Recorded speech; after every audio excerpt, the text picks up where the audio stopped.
Shalom, selamat hari Sabat, selamat bergabung dalam Convergence in Christ.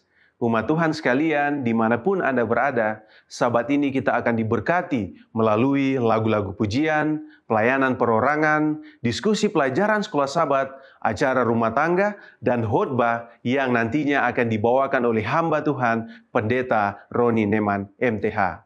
Pendeta saat ini melayani sebagai Sekretaris Eksekutif Gereja Masehi Advent Hari ke-7 Daerah Conference Manado, Maluku Utara.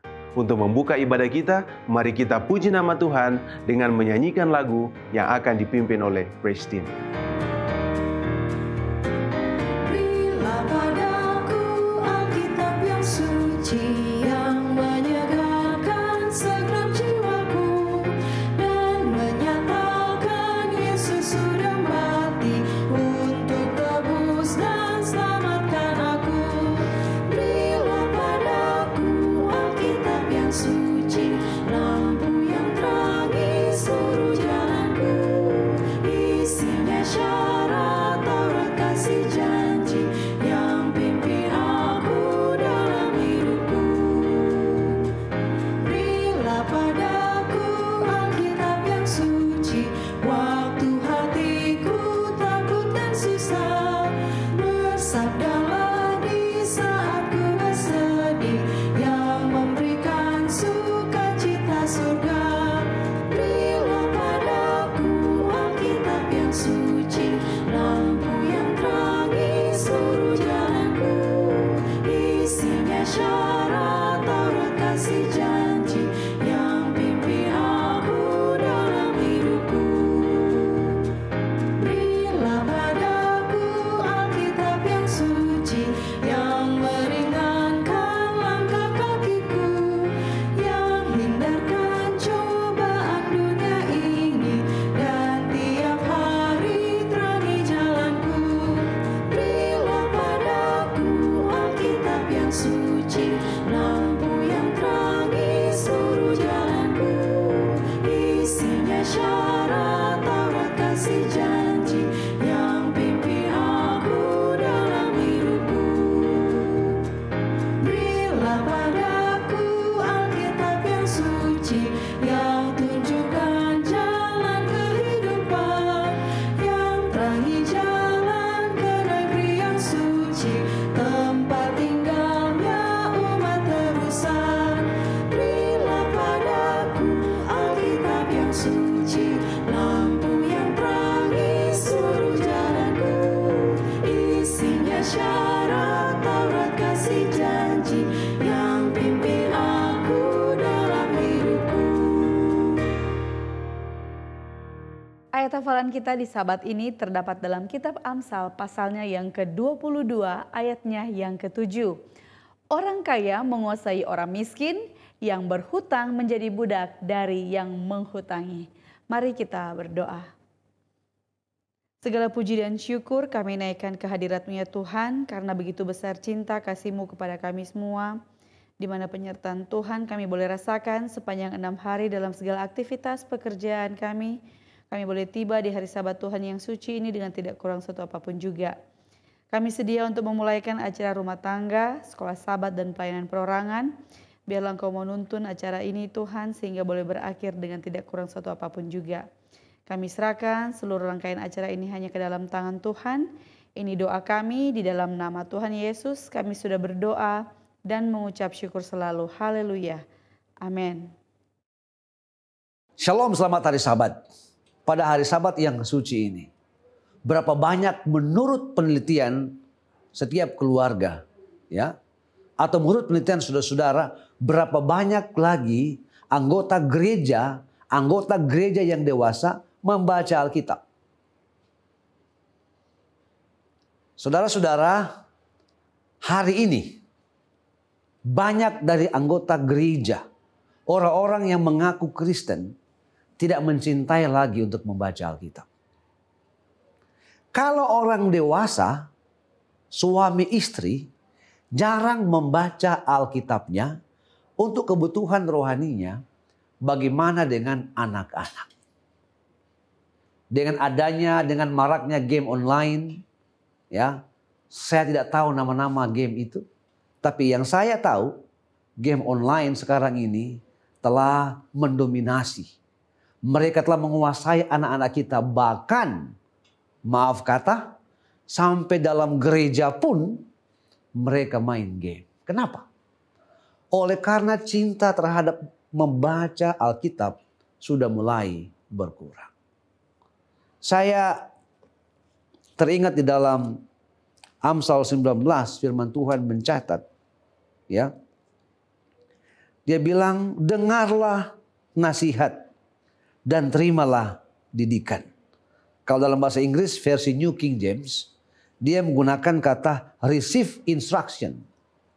Ini cukup tegas sebenarnya, ya. Jadi kalau imam dalam keluarga, sang ayah, sang suami sudah berkata kepada istri bahwa setiap jam sekian kita keluarga harus membaca Alkitab, hendaklah kita membaca Alkitab.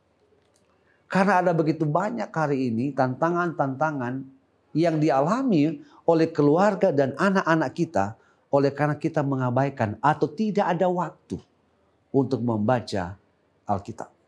Saya teringat pengalaman kami pada waktu kami melayani di Papua, di pedalaman. Ya. Saya tidak tahu mungkin karena situasi pada waktu itu hanya kami pendatang. Jadi sebagai manusia rasa takut itu sangat tinggi. Sehingga saya memutuskan untuk setiap subuh, tidak terkecuali termasuk anak saya yang baru 1 bulan, angkut di suasana dingin, meditasi dengan kami punya tim pelayanan, meditasi, kami sharing. Dan setelah selesai sharing jam 6, kami jalan, ya, kami jalan buat perlawatan, ya, kami jalan untuk buat perlawatan kepada saudara-saudara yang sakit. Saya sangat terinspirasi dengan seorang chaplain di White House, Barry Black. Ya.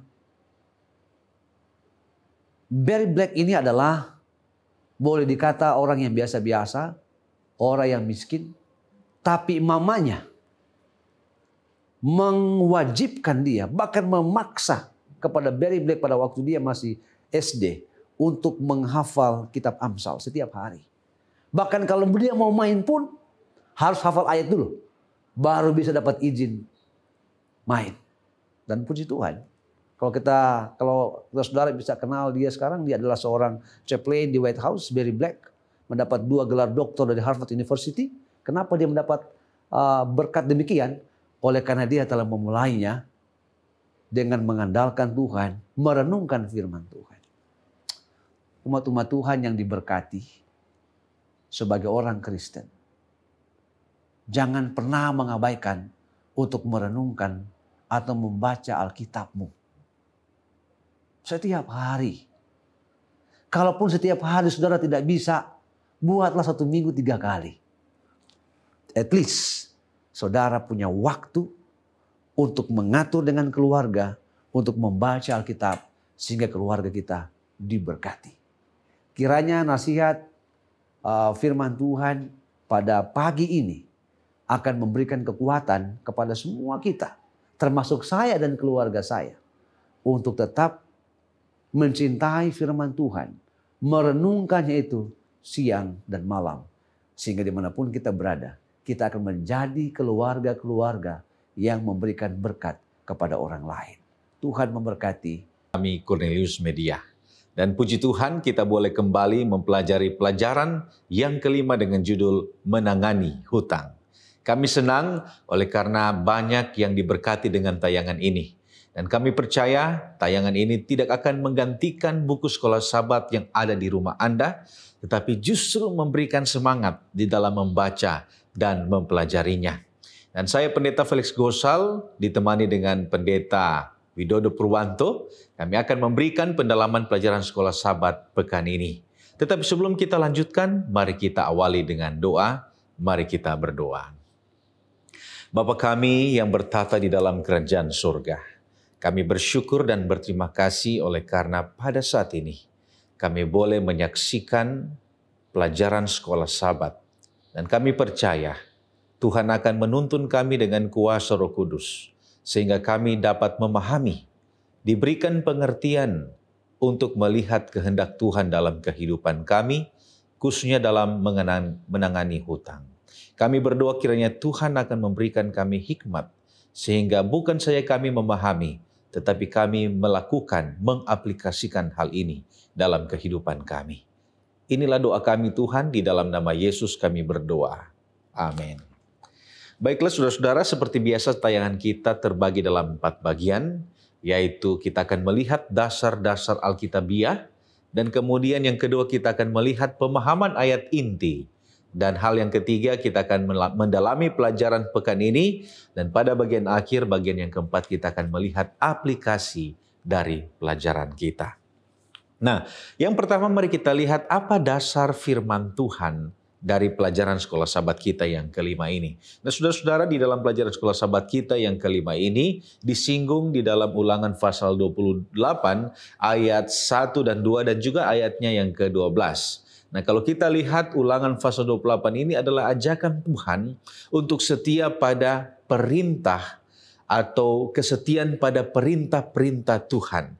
Nah, saudara-saudara, kesetiaan pada perintah Tuhan ini akan membuat Tuhan membuka perbendaharaan yang melimpah kepada umatnya. Nah, salah satu berkat yang akan didapatkan oleh bangsa Israel adalah mereka akan menjadi pihak yang memberikan pinjaman kepada banyak bangsa, bukan pihak yang meminta pinjaman kepada bangsa lain. Kemudian ada juga di dalam Matius pasal 6 ayat 24. Nah, Matius pasal 6 ayat 24 ini adalah peringatan untuk menyembah hanya kepada Allah. Orang Kristen tidak dapat menyembah dua Tuhan. Menyembah Tuhan artinya kita akan menjadi hamba Tuhan itu. Itu berarti jika kita menyembah Allah, kita akan menjadi hamba Allah. Dan sebaliknya, jika kita menyembah Mamon, maka kita akan menjadi hamba Mamon. Dan menariknya bahwa Mamon ini sebenarnya bukanlah sebuah nama, tetapi ini adalah terjemahan dari bahasa Aram, di mana Mamon ini berarti kekayaan. Kemudian ada di dalam 1 Yohanes pasal 2 ayat 15, dasar Alkitabiah yang selanjutnya adalah 1 Yohanes pasal 2 ayat 15, di mana ayat ini menguatkan peringatan dari Matius untuk tidak melayani dua Tuhan. Jika kita mengasihi dunia, dikatakan di sana, maka kasih Bapa tidak akan ada di dalam orang itu. Kemudian dasar Alkitabiah selanjutnya adalah Amsal 22 ayat 7 yang menjadi ayat inti kita, yang menjelaskan persoalan hutang, di mana orang yang berhutang akan menjadi budak dari orang yang memberikan hutang. Di pasal 6 ayat 1 sampai 5, di sana juga secara konteks ayat ini adalah peringatan oleh Raja Salomo untuk melawan bujukan persinahan.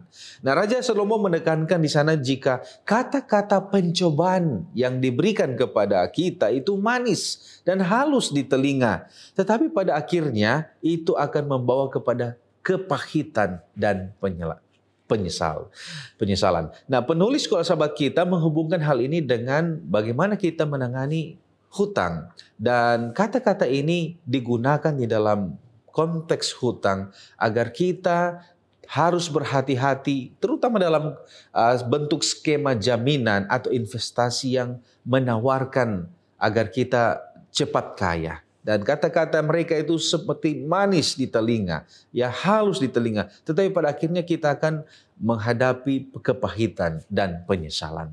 Kemudian yang terakhir, dasar Alkitabiah yang terakhir terdapat di dalam Ulangan pasal 15 ayat 15. Nah, ayat ini adalah penjelasan prinsip bagi orang Kristen untuk membantu dan menolong sesama. Ulangan pasal 15 ini memberikan pengertian jika Tuhan mengakui adanya hutang, namun ditekankan sebaiknya untuk dihindari. Nah, kita memiliki judul yang menarik pada pelajaran kita pekan ini, yaitu Dealing with Debt atau menangani hutang. Nah, artinya di sini adalah bagaimana kita memahami prinsip Alkitabiah dalam berhutang ataupun juga dalam hal meminjamkan uang. Dan hal ini mencakup bagaimana atau mulai dari bagaimana kita mengatur keuangan kita sebaik mungkin, kita merasa cukup dengan apa yang kita miliki, dan bagaimana kita dapat memilih dengan bijak pinjaman yang tidak akan memberatkan kita di kemudian hari. Dan pada akhirnya apabila kita sudah terlanjur dan jatuh di dalam hutang yang sangat berat, pelajaran sekolah sahabat kita memberikan anjuran-anjuran apa yang perlu kita lakukan pada kondisi seperti demikian. Nah, selanjutnya kita akan melihat apa sebenarnya pengertian hutang yang dimaksudkan dalam pelajaran sekolah sahabat kita. Nah, saudara-saudara, menurut Kamus Besar Bahasa Indonesia, ada 2 macam hutang. Ada 2 pengertian hutang. Yang pertama, hutang itu berarti jumlah uang yang dipinjam daripada orang lain. Oleh karena itu menjadi hutang. Ketika kita pinjam, itu akan menjadi hutang bagi kita kepada orang lain. Kemudian pengertian yang kedua adalah itu merupakan kewajiban membayar kembali apa yang sudah kita terima, termasuk pajak dan lain sebagainya. Dan poin yang kedua ini memiliki pengertian yang sangat luas. Ini bisa berarti juga bukan hanya uang, tetapi segala sesuatu yang kita terima dalam kehidupan kita, itu adalah kewajiban yang harus kita kembalikan. Mungkin kita bertanya, mengapa begitu penting menangani hutang? Kalau begitu penting hutang itu, kalau begitu ketika hutang itu diizinkan dan harus kita tangani, apa yang harus kita pelajari, apa yang harus kita pahami sesuai dengan apa yang Alkitab katakan. Nah, saudara-saudara, Alkitab tidak melarang hutang. Dan Alkitab tidak pernah menyebut hutang itu adalah dosa. Tetapi Alkitab memberikan beberapa prinsip-prinsip penting, akibat-akibat buruk yang dapat menjadi bagian orang yang berhutang. Nah, Amsal 6 memberikan kita peringatan untuk segera melepaskan atau menyelesaikan hutang. Di sana dikatakan, lepaskanlah dirimu karena engkau telah jatuh ke dalam genggaman sesamamu. Janganlah membiarkan matamu tidur dan kelopak matamu mengantuk. Lepaskanlah dirimu seperti kijang daripada tangkapan, seperti burung daripada tangan pemikat. Nah, saudara-saudara, Ellen White juga di dalam buku Counsel on Steward halaman 257 menekankan hal yang sama. Dan buat menasihati kita untuk menghapuskan hutang secepat mungkin agar supaya kita menjadi orang yang bebas dan demikian kita dapat kemenangan yang besar dalam kehidupan kita. Nah, sementara itu kita akan melihat cakupan sekolah sahabat kita, pelajaran sekolah sahabat kita yang kelima, ada beberapa hal yang ditekankan di sana. Yang pertama, hal yang terpenting dalam bagaimana kita menangani hutang ini adalah bagaimana kita mendahulukan kerajaan Allah agar kita terbebas dari keinginan-keinginan duniawi. Kemudian setelah sahabat juga kita menjelaskan bagaimana Allah merindukan kita untuk memiliki kehidupan dengan rasa cukup dan bebas daripada hutang. Kemudian Alkitab juga menjelaskan pentingnya kita untuk membuat perencanaan uang yang baik agar kita dapat melihat apa hal-hal yang penting dan apa hal-hal yang tidak perlu yang harus kita singkirkan dari keuangan kita. Dan jika kita dapat menahan diri, kita tidak menambah hutang, maka kita akan mendapatkan berkat-berkat sukacita yang dijanjikan Tuhan kepada kita. Nah, saudara-saudara, kita masuk ke dalam ayat inti kita di dalam Amsal pasal 22 ayat 7. Di sana Alkitab mengatakan bahwa orang kaya menguasai orang miskin, yang berhutang menjadi budak dari yang menghutangi. Mari pertama-tama kita lihat konteks dari ayat inti kita. Nah, Amsal pasal 22 ini sebenarnya adalah bagian ketiga dari kitab Amsal, di mana bagian yang ketiga ini berisi kumpulan-kumpulan Amsal. Nah, secara umum isi dari bagian 3 ini adalah perbandingan-perbandingan yang diberikan oleh Raja Salomo atas perbuatan-perbuatan orang yang digolongkan bijaksana dengan orang-orang yang digolongkan orang-orang bodoh.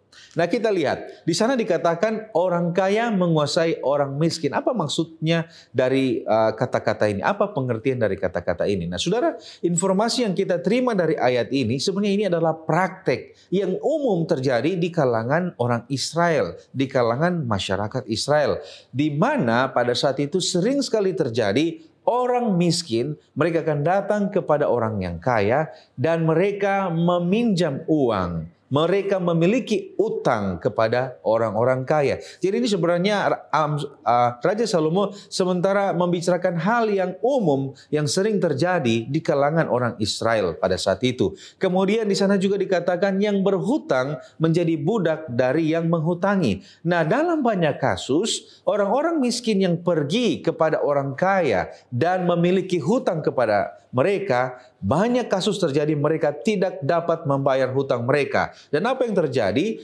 Pada akhirnya mereka menyerahkan diri mereka atau menjual diri mereka dan mereka menjadi budak pada orang kaya itu. Baik, terima kasih Pendeta.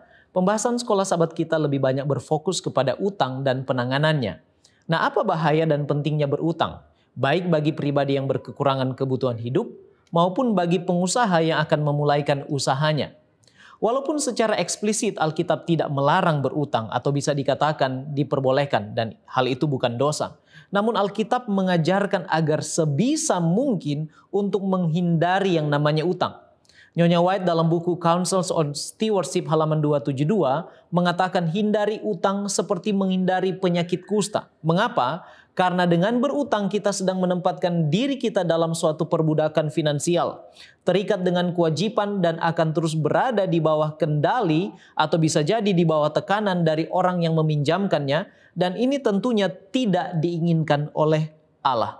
Nah, bagi orang yang berkekurangan kebutuhan hidup, berutang mungkin dapat dilihat sebagai suatu solusi. Sebagai sesuatu yang menguntungkan karena dengan jalan pintas bisa memenuhi kebutuhan hidupnya. Artinya tidak perlu lagi bekerja keras. Namun dampak negatifnya justru lebih besar lagi karena akan menempatkan yang berutang pada situasi yang lebih sulit dari keadaan semula sebelum dia berutang.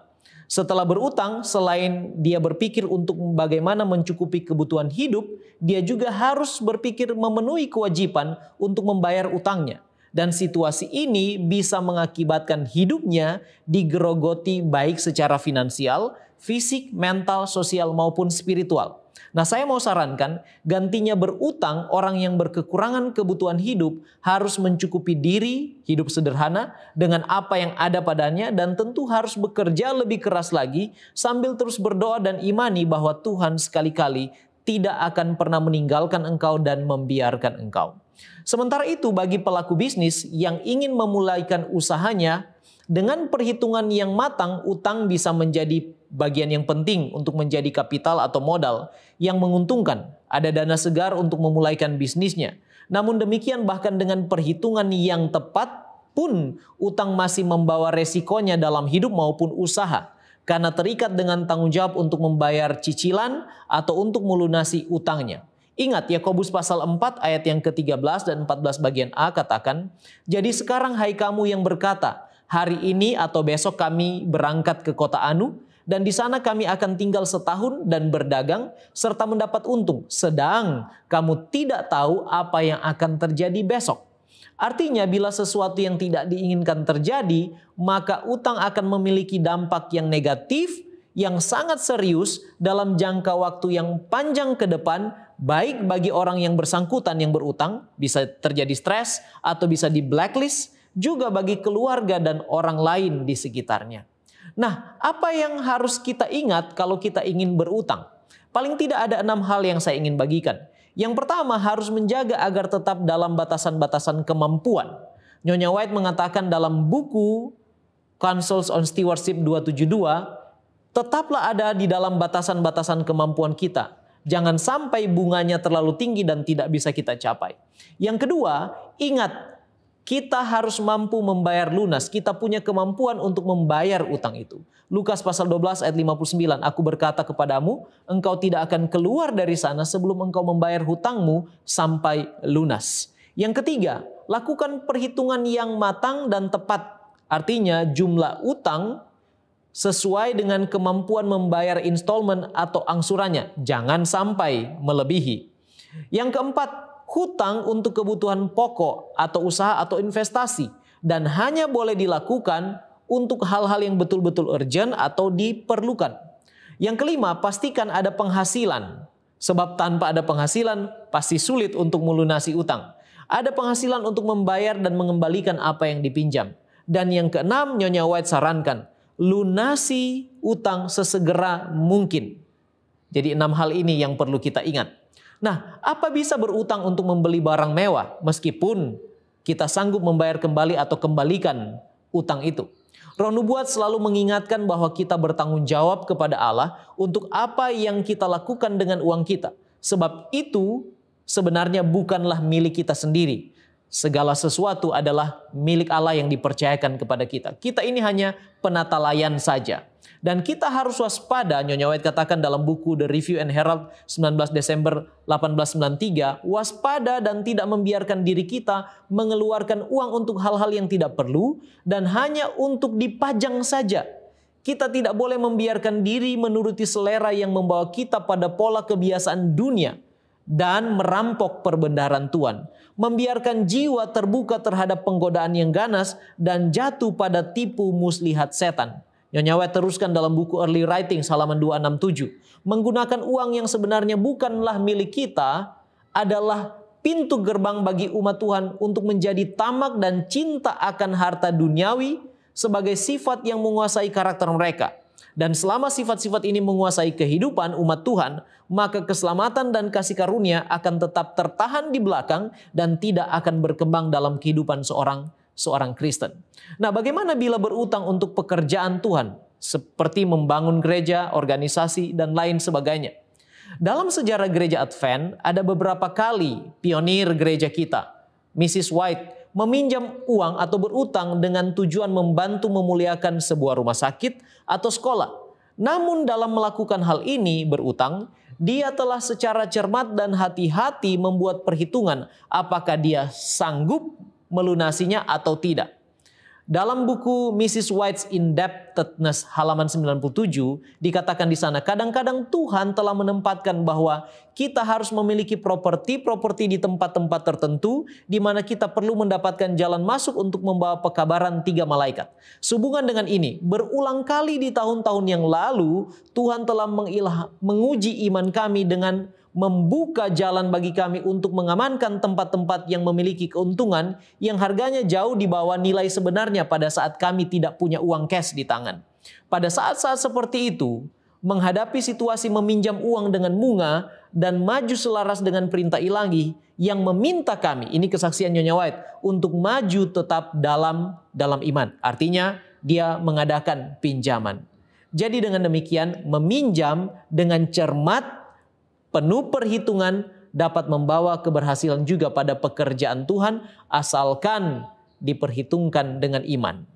Baik, terima kasih pendeta. Dan saat ini mari kita melihat bagaimana hutang dan solusi hutang yang kita miliki. Nah, bagaimana kita membatasi diri untuk tidak berhutang secara pribadi? Nah, bagaimana dengan mereka yang sedang menjalankan usaha? Mereka yang menjalankan usaha biasanya membutuhkan kemitraan dengan bank dalam hal fasilitas kredit yang berguna dalam pengembangan usaha. Apa yang Alkitab katakan tentang hal ini? Nah, saudara-saudaraku yang terkasih dalam Yesus Kristus, Alkitab mengamarkan kita untuk bisa mencukupkan diri dengan apa yang kita miliki. Dan ini memberikan pengertian jika sebisa mungkin untuk menghindari hutang dan mengatur keuangan kita dengan cukup. Namun, bagaimana dengan mereka yang sementara menjalankan bisnis ataupun sementara mengembangkan bisnis mereka? Tentu mereka membutuhkan mitra kerja untuk memfasilitasi pengembangan atau pembiayaan usaha mereka. Nah, Alkitab mengakui adanya praktek hutang dalam kehidupan manusia. Namun, Alkitab juga memberikan petunjuk bagaimana kita mengatur dan memilih hutang dengan bijak dalam peminjaman kita. Nah, contohnya di dalam Ellen G. White menulis di dalam Membina Keluarga Bahagia halaman 357. Di sana Roh Nubuat mengatakan bahwa engkau harus berhati-hati supaya pengeluaranmu tidak melebihi besarnya pendapatanmu. Di sini memiliki prinsip yang luar biasa. Artinya pada saat kita mau membuat atau mengajukan peminjaman, kita harus berhati-hati. Artinya di sini adalah mari kita lihat bagaimana pendapatan kita. Nah, bagaimana pendapatan kita itu akan menentukan besarnya pinjaman yang akan kita ajukan. Nah, ini adalah prinsip penting dalam mengelola keuangan dan hutang kita. Pihak bank sendiri juga setuju dengan hal ini dan selalu menganjurkan agar kita dapat memiliki hutang yang ideal, yaitu 30% dari pendapatan kita. Jika kita meminjam lebih dari angka ini, 30% dari pendapatan kita, kita tidak akan berada dalam kondisi kebebasan finansial. Artinya, bahwa pendapatan kita akan dikuasai oleh hutang kita. Sehingga tidak ada lagi dana untuk menabung, apalagi dana untuk membantu orang yang susah. Jadi sangat penting untuk mengatur hutang kita. Artinya hutang kita itu tidak boleh lewat dari persentasi tertentu sehingga kita dapat mengelola kehidupan kita dengan baik. Lalu bagaimana dengan mengatasi masalah hutang? Ada di antara sahabat-sahabat kita yang mungkin saat ini secara pribadi memiliki masalah di dalam mengembalikan hutang.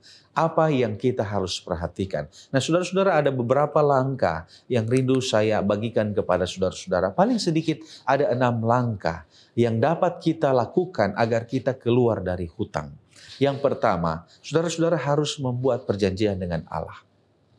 Minta Allah untuk memberikan berkat lebih dalam pendapatan saudara. Dan buat komitmen, kelebihan yang Tuhan berikan itu, saudara akan komitmenkan untuk menyelesaikan hutang saudara.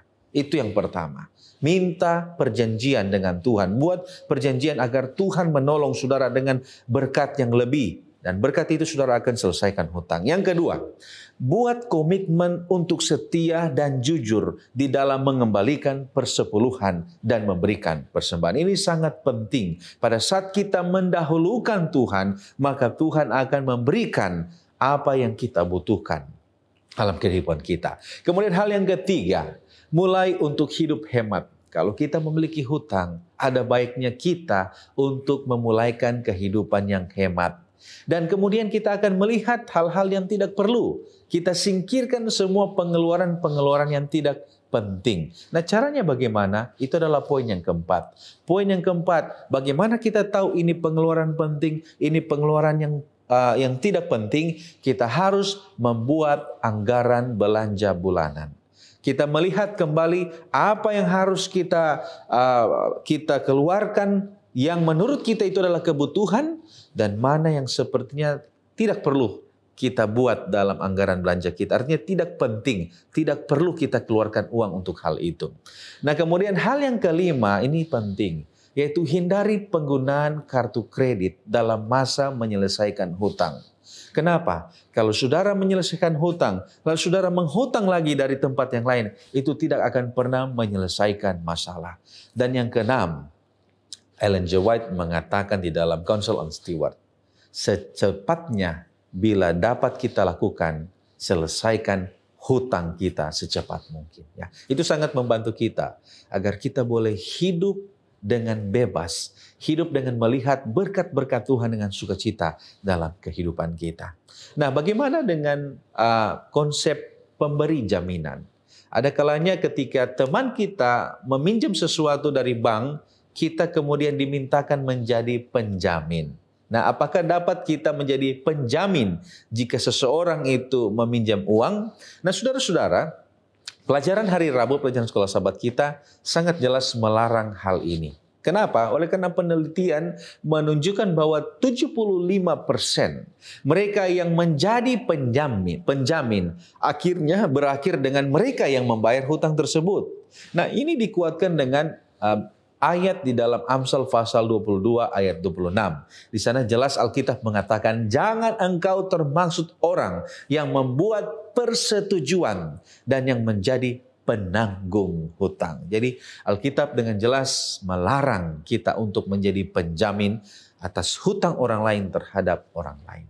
Nah, mungkin kita bertanya-tanya, apakah bisa organisasi gereja memberikan pinjaman kepada lembaga gereja lainnya? Contoh mungkin rumah sakit memberikan pinjaman kepada organisasi pendidikan. Ya, nah saudara-saudara, pada dasarnya prinsip Alkitab dia memberikan kita pemahaman. Jika sedapat mungkin diusahakan untuk tidak memberikan pinjaman, tetapi memberikan bantuan. Itu prinsip Alkitabiah.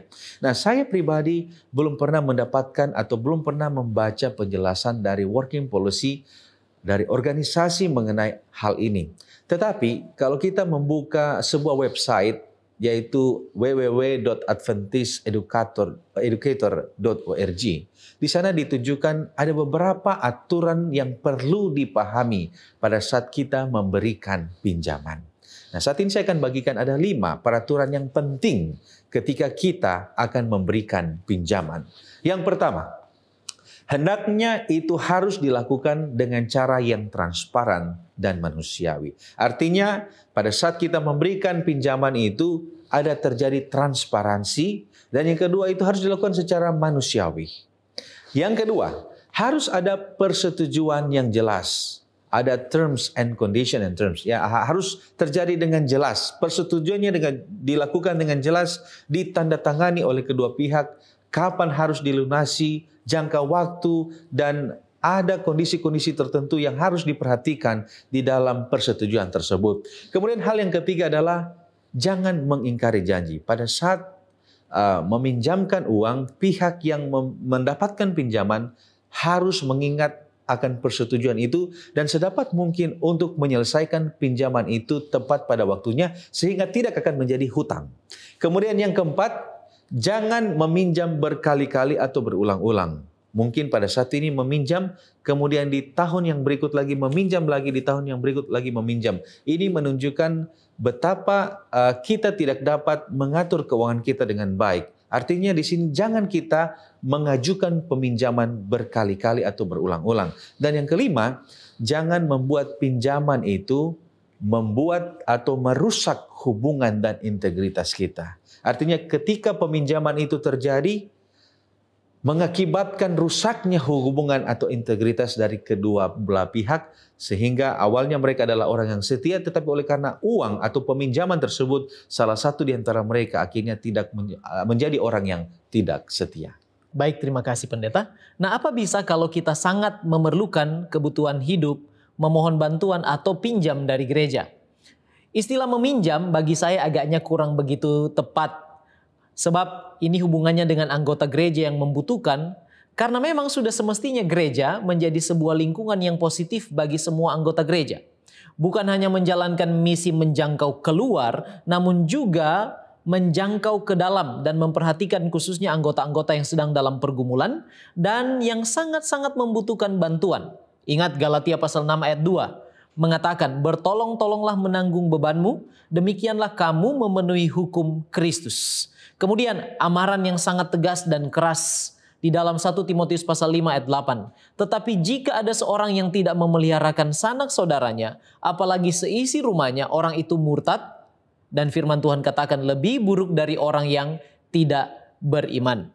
Nah sekarang Galatia pasal 6 ayat 10. Karena itu selama masih ada kesempatan bagi kita, marilah kita berbuat baik kepada semua orang, tetapi terutama prioritasnya kepada kawan-kawan kita seiman. Jadi gereja adalah kumpulan orang percaya yang telah menjadi satu keluarga dalam Kristus dan punya satu misi, yaitu memantulkan tabiat Kristus. Jadi sudah semestinya gereja bukan memberikan pinjaman, tetapi bantuan dengan tidak mengharapkan itu kembali, namun juga perlu disesuaikan dengan kondisi atau kemampuan keuangan gereja atau jemaat setempat.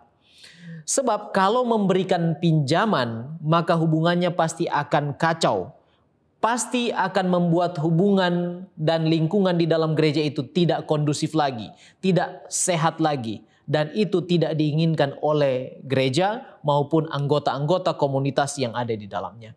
Nah, apakah kita dapat bayar utang lebih dahulu daripada membayar atau memberikan persembahan dan persepuluhan? Prinsip yang paling ideal adalah mengutamakan apa yang menjadi milik Tuhan. Matius pasal 6 ayat 33, tetapi carilah dahulu kerajaan Allah dan kebenarannya, maka semuanya akan ditambahkannya kepadamu. Namun pada prakteknya bila kita berutang, contoh di bank, maka setiap kali gajian atau payroll sudah secara otomatis utang terpotong terlebih dahulu. Namun demikian kita perlu berpikir, motiflah yang menentukan nilai atau kualitas dari pemberian kita, persembahan atau persepuluhan kita. Sebab di dalam melakukan perhitungan sebelum kita berutang, hendak rencana mau berutang, maka umat percaya sudah seharusnya memasukkan terlebih dahulu perhitungan dalam income per bulannya. Sudah dipisahkan untuk persepuluhan dan persembahan dalam besaran angsuran utangnya tersebut. Jadi sudah disendirikan terlebih dahulu. Artinya seorang percaya itu sudah mengutamakan Tuhan terlebih dahulu dengan menyisihkan apa yang kudus, persembahan dan persepuluhan. Nah, kalau begitu, apa boleh berutang untuk membeli sesuatu bagi orang tua, bahkan membeli sesuatu untuk gereja? Motif untuk menyenangkan orang tua atau membantu gereja adalah motif yang baik dan mulia. Namun sekali lagi, ada seorang teolog gereja Advent berkata, utang adalah fondasi yang lemah bagi orang Kristen untuk berdiri. Itu dapat merusak dan menghancurkan pengalaman rohani kita dan kemampuan kita untuk membantu pekerjaan Allah di masa yang akan datang. Dan itu merampas kesanggupan kita untuk memberi kepada orang lain dan mencuri kesempatan-kesempatan bagi berkat Allah untuk datang kepada kita. Utang sangat menghancurkan. Sekalipun motif kita adalah baik, tanpa perhitungan yang matang, tanpa kebijaksanaan yang memadai, maka utang membawa dampak baik hubungan kita dengan gereja maupun hubungan kita dengan sesama kita itu tidak baik. Nah, jika ada yang mau berutang kepada kita, apakah harus dikasih atau tidak? Atau padahal itu hanya janji belaka? Apa nasihat firman Allah sebagai penutup? Amsal pasal 3 ayat 27 dan 28. Janganlah menahan kebaikan daripada orang-orang yang berhak menerimanya, padahal engkau mampu melakukannya. Janganlah engkau berkata kepada sesamamu, pergilah dan kembalilah, besok akan kuberi, sedang yang diminta itu ada padamu. Artinya, kita harus terbuka untuk melayani orang yang datang kepada kita yang membutuhkan. Kalau itu ada pada kita, maka wajiblah bagi kita untuk membantu. Dengan tentunya pertimbangan-pertimbangan sosial yang lain yang perlu ditambahkan. Nah, kemudian bagaimana kalau hanya janji belaka? Pengkhotbah pasal 5 ayat 4 mengatakan demikian. Lebih baik engkau tidak bernasar daripada bernasar tetapi tidak menepatinya. Artinya kita mendustai apa yang keluar dari bibir kita, ucapan lidah kita. Matius pasal 5 ayat 37. Jika ya, hendaklah kamu katakan ya. Jika tidak, hendaklah kamu katakan tidak. Apa yang lebih daripada itu berasal dari si jahat. Jadi amaran bagi kita. Jikalau seseorang datang untuk meminta pertolongan, meminjam uang, kalau itu ada pada kita, maka dengan terbuka kita perlu memberikan. Jangan kita berjanji lantas tidak menepatinya. Jangan hanya memberi harapan yang palsu kepada mereka. Yang intinya sehubungan dengan utang, ini adalah amaran di dalam 1 Timotius pasal yang ke-6 ayat yang ke-9. Tetapi mereka yang ingin kaya terjatuh ke dalam pencobaan, ke dalam jerat, dan ke dalam berbagai-bagai nafsu yang hampa dan yang mencelakakan, yang menenggelamkan manusia ke dalam keruntuhan dan kebinasan. Ayat yang ke-10. Karena akar segala kejahatan ialah cinta uang. Sebab oleh memburu uanglah beberapa orang telah menyimpang dari iman dan menyiksa dirinya dengan berbagai-bagai duka. Perlu kita pertimbangkan untuk hidup kita tidak terjerat di dalam utang oleh karena keinginan-keinginan dunia, ketamakan-ketamakan, dan pada akhirnya kita kehilangan keselamatan dan kehilangan berkat-berkat yang Tuhan janjikan. Mari kita berdoa supaya kita boleh menggunakan apa yang Tuhan percayakan, berkat yang Dia berikan sebaik-baiknya, secara bijaksana, dan mari kita persembahkan diri kita untuk menjadi persembahan yang hidup yang berkenan memuliakan nama Tuhan. Kita berdoa. Bapa kekal Allah kami yang bertahta dalam kemuliaan surga. Terima kasih untuk kesempatan kami boleh belajar daripada-Mu ya Tuhan. Kami berdoa kiranya Roh Kudus-Mu meteraikan apa yang kami pelajari. Dan sanggupkan kami ya Tuhan untuk mempraktekkan itu dalam kehidupan kami. Juga tolong kami untuk menjadi saluran berkat. Untuk membawa kebenaran ini kepada orang lain. Supaya orang lain di sekitar kami pun boleh hidup sesuai dengan firman-Mu. Tuhan, kami mempelajari tentang utang. Tuhan tahu apa yang kami butuhkan di dalam kehidupan kami. Kami mau serahkan semuanya ke dalam pemeliharaan Tuhan. Ajarlah kami untuk hidup sederhana, hidup penuh rasa syukur dengan apa yang ada pada kami yang Tuhan percayakan, dan hidup dengan pujian untuk memuliakan nama Tuhan. Hindari kami dari berutang ya Tuhan, dan tolonglah kami untuk hidup setia kepada Tuhan, sampai Maranatha dan menjadi berkat bagi pelayanan pekerjaan Tuhan. Inilah doa kami Bapa, sempurnakan, ampuni kami dari dosa dan pelanggaran kami. Dalam nama Tuhan Yesus kami sudah berdoa. Amin. Banyak orang yang bersaksi tentang Kristus, membagi buku dan undang orang datang kepadanya, tetapi sedikit yang berhasil. Apa masalahnya? Mari kita selidiki ciri-ciri yang harus dimiliki oleh seorang pemenang jiwa. Apa kata Alkitab? Yang pertama, pemenang jiwa harus memiliki Kristus di dalam hidupnya sendiri. Bukan hanya mengaku dengan mulutnya, tapi tidak mengalami dengan hatinya. Saudara-saudaraku yang kekasih, di dalam Alkitab, dalam Matius 23 disebutkan di sana bagaimana orang-orang Farisi, ahli-ahli Taurat, disebutkan orang yang munafik. Karena mengajarkan kelihatan benar, tetapi tidak menghidupkan ajaran yang mereka ajarkan. Saudara-saudaraku yang kekasih, Anda mau menjadi pemenang jiwa yang berhasil, miliki Kristus di dalam hati kita. Jangan menjadi orang yang munafik. Bila mana kita mempunyai persekutuan dengan Allah, ketika kita berbicara dengan orang lain, mereka akan mudah menerima kesaksian kita. Yang kedua, seorang pemenang jiwa harus berkelimpahan kasih Kristus. Kasih Kristus ini adalah magnet yang menarik orang berdosa untuk datang kepada Tuhan, saudara-saudaraku yang kekasih. Kalau kita buka Alkitab, di dalam 2 Korintus 5, ayatnya yang ke-14, di sana berkata sebagai berikut. Sebab kasih Kristus yang menguasai kami. Luar biasa. Sebab kasih Kristus yang menguasai kami. Poin kedua, miliki kasih Kristus di dalam kehidupan kita. Dan kalau kita buka di dalam ayat yang lain, Roma pasal 8 ayat 35 sampai ayatnya yang ke-39, di sana dikatakan sebagai berikut. Siapakah yang akan memisahkan kita dari kasih Kristus? Penindasan, atau kesesakan, atau penganiayaan, atau kelaparan, atau ketelanjangan, atau bahaya, atau pedang? Seperti ada tertulis, oleh karena engkau kami ada dalam maut. Sepanjang hari kami telah dianggap sebagai domba-domba sembelihan. Tetapi dalam semuanya itu kita lebih daripada orang-orang yang menang oleh Dia yang telah mengasihi kita. Saudara-saudara, miliki kasih Yesus. Tadi kita hidup dengan Dia di dalam kehidupan setiap hari. Sekarang kita miliki kasih-Nya. Ketika Dia memberikan perintah kepada kita, pasti kita akan berangkat, saudara, untuk melaksanakannya.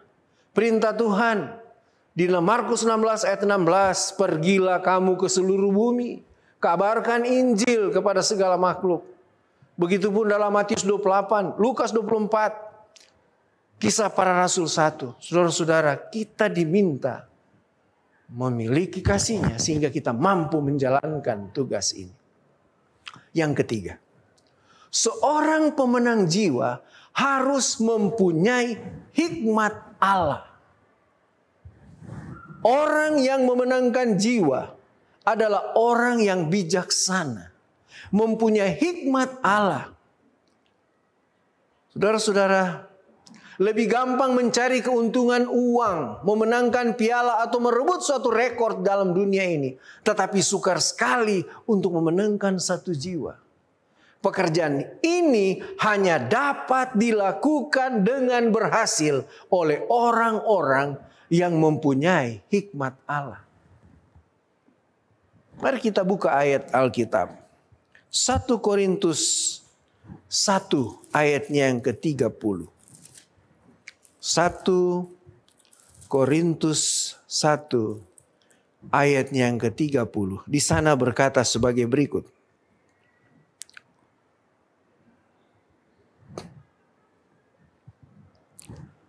Tetapi oleh Dia kamu berada dalam kasih Kristus yang oleh Allah telah menjadi hikmat bagi kita luar biasa. Ia membenarkan dan menguduskan dan menebus kita.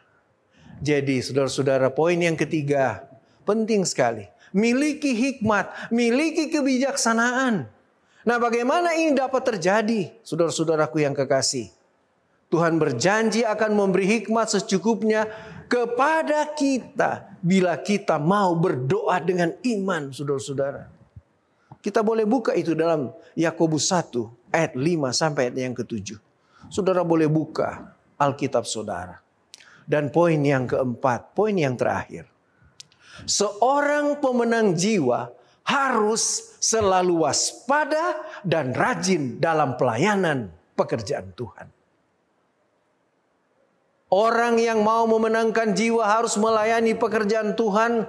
Seorang yang malas tak bisa dipakai Tuhan. Malah firman Tuhan mengatakan dengan jelas, saudara-saudaraku yang kekasih, kalau kita buka Alkitab, 2 Tesalonika 3 ayat yang ke-10 berkata, orang yang tidak bekerja itu tidak boleh apa? Makan. Tuhan merindukan kita sebagai anak-anaknya untuk rajin. Ya, dia bekerja keras. Banyak kali di pagi-pagi benar ia bangun berdoa, dan seringkali semalam-malaman ia terus bergulat dalam doa, saudara-saudaraku yang kekasih. Inilah contoh yang luar biasa yang diberikan oleh Tuhan kita kepada kita. Lalu pada siang hari apa yang dia buat? Dia berjalan sepanjang hari, berkilo-kilometer untuk mengabarkan Injil. Dan seringkali ia tidak mendapat tempat untuk makan maupun tidur. Saudara-saudaraku yang kekasih, banyak kali Yesusnya tidur di perahu. Ya. Dia hidup bekerja keras. Begitu pula dengan kita yang mengaku sebagai pemenang jiwa. Kita harus bekerja keras untuk mencari jiwa. Tiap hari melayani jiwa-jiwa yang perlu pertolongan rohani. Oleh sebab itu jangan kendor semangat kita, saudara-saudaraku yang kekasih.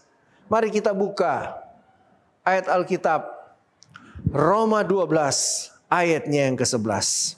Saya rindu untuk membacakan ayat ini untuk kita.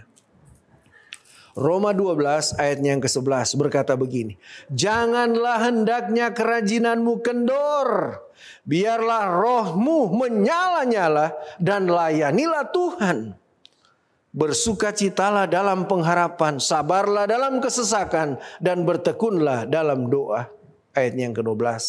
Saudara-saudara, janganlah hendaknya kerajinanmu apa? Kendor, saudara-saudara. Jangan kendor kerajinan kita.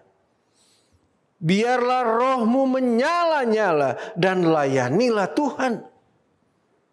Saudara-saudaraku yang kekasih, inilah ciri-ciri yang harus terdapat dalam hidup kita jika kita mau menjadi pemenang jiwa yang berhasil. Jika kita belum memiliki ciri-ciri ini, saat ini mulailah berdoa dan minta kepada Tuhan supaya Dia mengubahkan hidup kita sesuai dengan kehendak-Nya. Supaya kita bisa menjadi alat di dalam tangan-Nya untuk menyelamatkan banyak jiwa yang ada di sekitar kita. Kiranya Tuhan memberkati kita semua. Saya bawa di dalam nama Tuhan Yesus. Amin.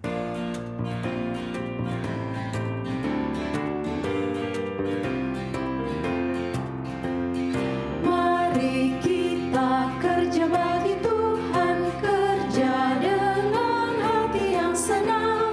Segala pesan yang Tuhan sampaikan, kerjakan hingga Dia datang.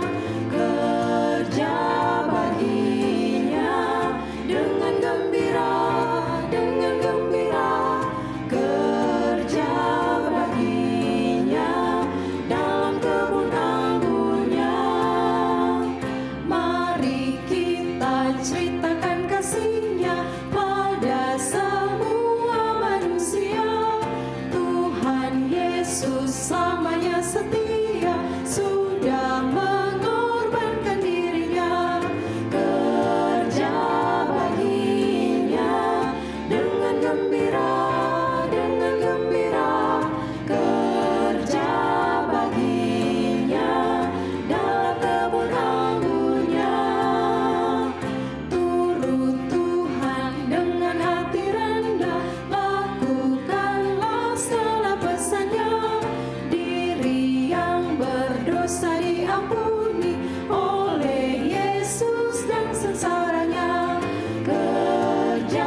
sahabat umat Tuhan, dimanapun saudara berada, saya ajak kita semua untuk berdoa.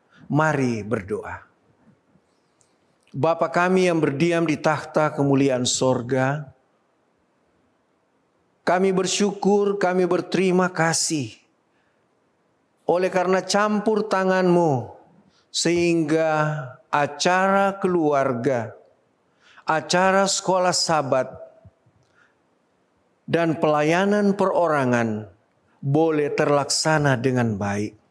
Kami datang memuji Engkau, kami datang memuliakan Engkau, meninggikan Engkau. Namun kami mohon Tuhan, ampuni dosa-dosa kami.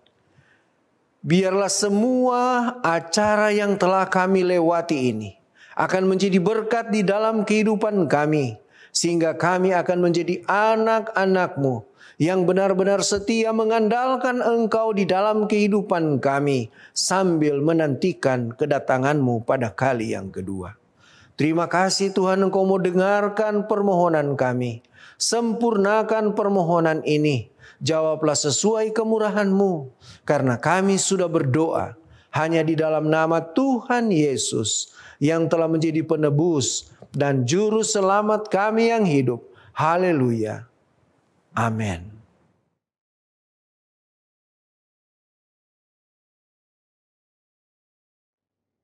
Ayat panggilan berbakti kita di Sabat ini terdapat dalam kitab Mazmur pasalnya yang ke-56, ayatnya yang pertama sampai dengan ke-10. Saya akan membacakan ayat yang ganjil dan rekan saya Kevin akan membaca ayat yang genap. Dan di ayat yang ke-10 kami akan baca bersama-sama. Dengan perikop, kepercayaan kepada Allah dalam kesusahan. Untuk pemimpin biduan, menurut lagu, merpati di pohon-pohon terbantin yang jauh. Miktam dari Daud ketika orang Filistin menangkap dia di Gad. Kasihanilah aku, ya Allah, sebab orang-orang menginjak-injak aku sepanjang hari, orang memerangi dan mengimpit aku. Seteru-seteruku menginjak-injak aku sepanjang hari, bahkan banyak orang yang memerangi aku dengan sombong. Waktu aku takut, aku ini percaya kepadamu. Kepada Allah yang firman-Nya kupuji, kepada Allah aku percaya, aku tidak takut. Apakah yang dapat dilakukan manusia terhadap aku? Sepanjang hari mereka mengacaukan perkaraku, mereka senantiasa bermaksud jahat terhadap aku. Mereka mau menyerbu, mereka mengintip, mengamat-amati langkahku, seperti orang-orang yang ingin mencabut nyawaku. Apakah mereka dapat luput dengan kejahatan mereka? Runtuhkanlah bangsa-bangsa dengan murka-Mu, ya Allah. Sengsaraku, Engkaulah yang menghitung-hitung. Air mataku Kau taruh ke dalam kirbat-Mu. Bukankah semuanya telah Kau daftarkan? Maka musuhku akan mundur pada waktu aku berseru. Aku yakin bahwa Allah memihak kepadaku. Marilah kita berbakti di dalam roh dan kebenaran.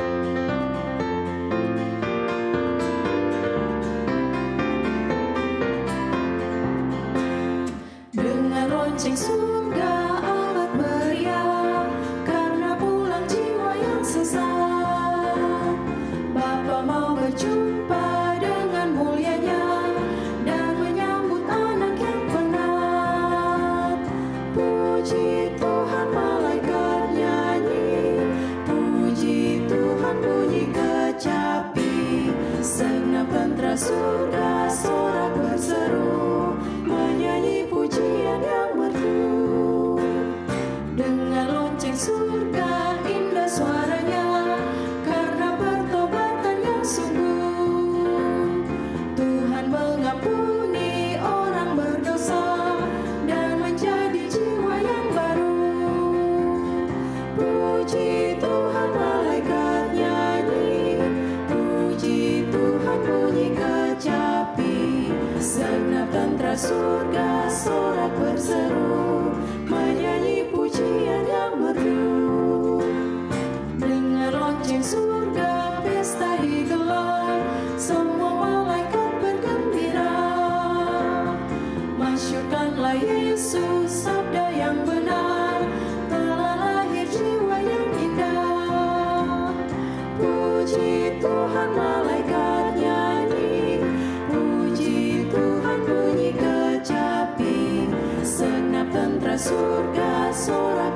berseru, menyanyi pujian yang merdu. Saudara-saudara, tiba saatnya kita berdoa dimanapun Anda berada. Mari kita tunduk kepala dan kita berdoa. Maha besar Bapa yang bertata di dalam kerajaan surga, Allah yang kami sembah siang dan malam, Pencipta, penebus, dan pemelihara kehidupan kami. Kami datang pada saat ini memuji dan memuliakan nama-Mu Tuhan, oleh karena Engkau adalah Allah yang layak untuk kami sembah. Terpujilah Engkau dari selama-lamanya hingga selama-lamanya. Pada saat ini Tuhan kami datang oleh karena kami menyadari bahwa kami adalah manusia yang terbatas, kami berdosa dan kami cemar. Oleh karena itu Tuhan kami meminta pengampunan dari Tuhan. Kiranya Engkau akan mengampuni kami ya Tuhan, dari semua kesalahan yang telah kami lakukan di hadapan-Mu, bahkan telah menyakiti hati Tuhan dan hati sesama. Tuhan, ampunilah kami. Biarlah darah-Mu yang telah tercurah di kayu salib akan menghapuskan dosa-dosa kami, sehingga kami disucikan, dilayakan, dan kami layak untuk menyampaikan permohonan kami padamu pada saat ini. Bapa di surga, kami berdoa khususnya untuk penyiaran CIC pada sabat ini. Kiranya Engkau memberkati hamba Tuhan Pendeta Roni Neman yang akan menyampaikan firman Tuhan. Biarlah kuasa dari surga Engkau curahkan atasnya, sehingga apa yang telah dia siapkan oleh karena pertolongan Roh Kudus akan juga disampaikan dengan kuasa Roh Kudus. Tuhan juga akan menuntun kami, para pendengar yang akan mendengarkan firman ini. Kiranya Engkau akan berikan kuasa Roh Kudus, bukan saja untuk memahami, tetapi juga untuk melakukan firman ini dalam kehidupan kami. Oleh karena itu Tuhan, jangan biarkan setan mengambil benih firman Tuhan ini. Bantu kami untuk tanamkan firman ini dalam hati kami, sehingga benih ini akan tumbuh dengan subur, berbuah, dan dinikmati banyak orang. Oleh karena itu Tuhan, kami berdoa, kiranya Engkau akan memberkati penyiaran pada saat ini. Berikanlah jaringan yang bagus, agar kami tidak terhalang di dalam menyaksikan penyiaran ini. Berkati kru yang bertugas, berkati semua peralatan yang digunakan. Dan biarlah Tuhan, firman yang kami dengarkan pada saat ini akan memberikan kekuatan iman, akan memberikan pertumbuhan rohani, dan kami semua dapat setia kepada Tuhan, bergantung kepada Tuhan, sampai Tuhan datang pada kali yang kedua. Kami berdoa bagi mereka yang sakit, Tuhan kiranya akan memberikan jamahan surgawi dan memberikan kesembuhan. Bagi mereka yang lemah iman, Tuhan kuatkan. Bagi mereka yang menghadapi pencobaan, Tuhan berikan kemenangan. Bagi mereka yang berduka, Tuhan hiburkan. Dan apabila ada pergumulan-pergumulan yang sementara digumuli saat ini, biarlah Tuhan campur tangan dan berikan jalan yang terbaik. Kami menyerahkan kehidupan kami ke dalam tangan Tuhan. Sertailah kami Tuhan, dan biarlah penyiaran pada hari Sabat ini akan menjadi berkat khusus yang boleh kami nikmati dalam kehidupan kami. Inilah doa dan permohonan kami ya Bapa. Terima kasih banyak. Di dalam nama Yesus kami telah berdoa. Amin.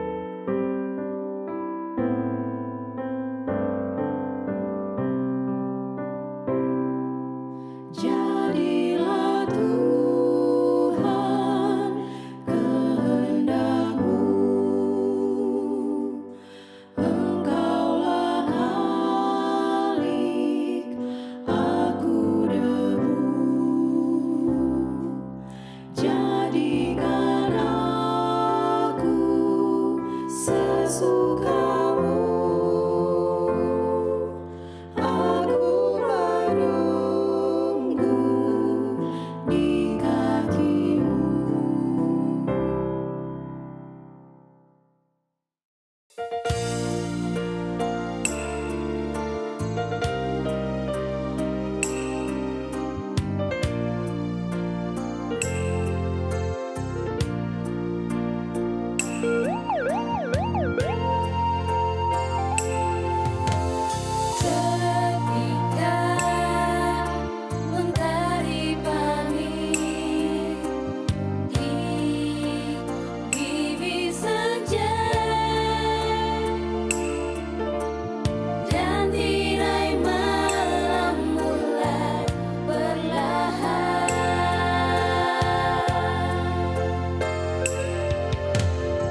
seteguh harapannya pasti tercurah dari pintu kasih-Mu dengan wajah yang tertunduk penuh kerendahan. Kami menatap wajah yang datang dari-Mu, menganugerahkan kasih membasahi lembah kegelapan. Dia melantungkan syair damai di bumi, damai itu bercahaya di hati ini.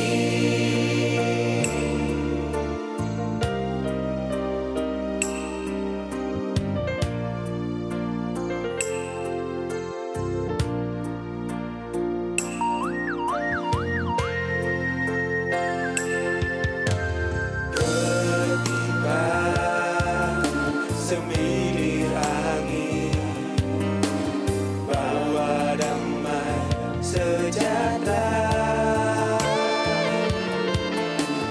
kehidupan pun mulai memudara. Semuanya silih berganti seolah berlalu tanpa arti. Oh Tuhan, inilah hidup kami.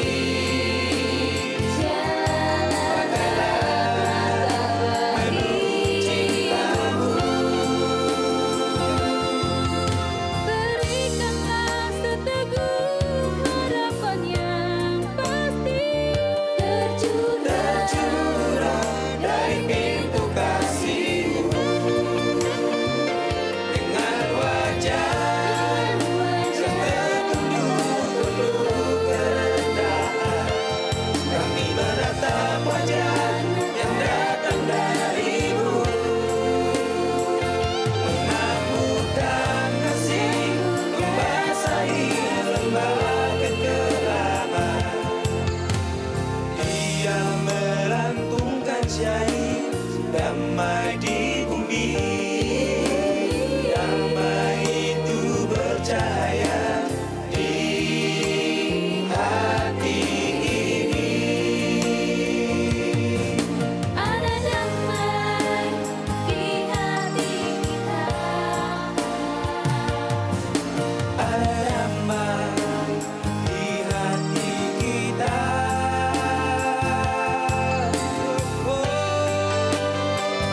Dengan wajah yang tertunduk kerendahan, kami menatap wajah yang datang dari-Mu,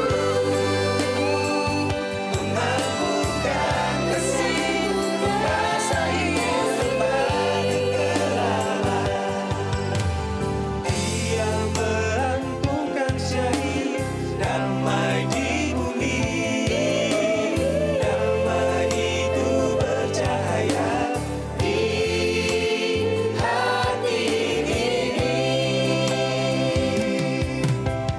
Damai itu bercahaya, Damai itu bercahaya, damai itu bercahaya di hati ini.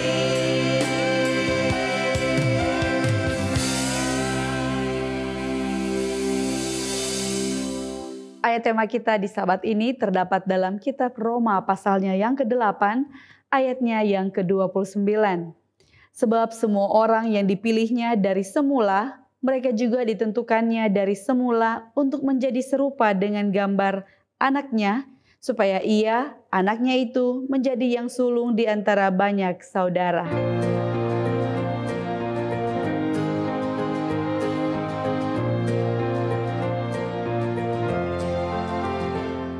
I hear the voice of Jesus calling. My answer is I will go. I see the need of people crying. My answer is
Yesus menolongku, karena keputusanku kan pergi.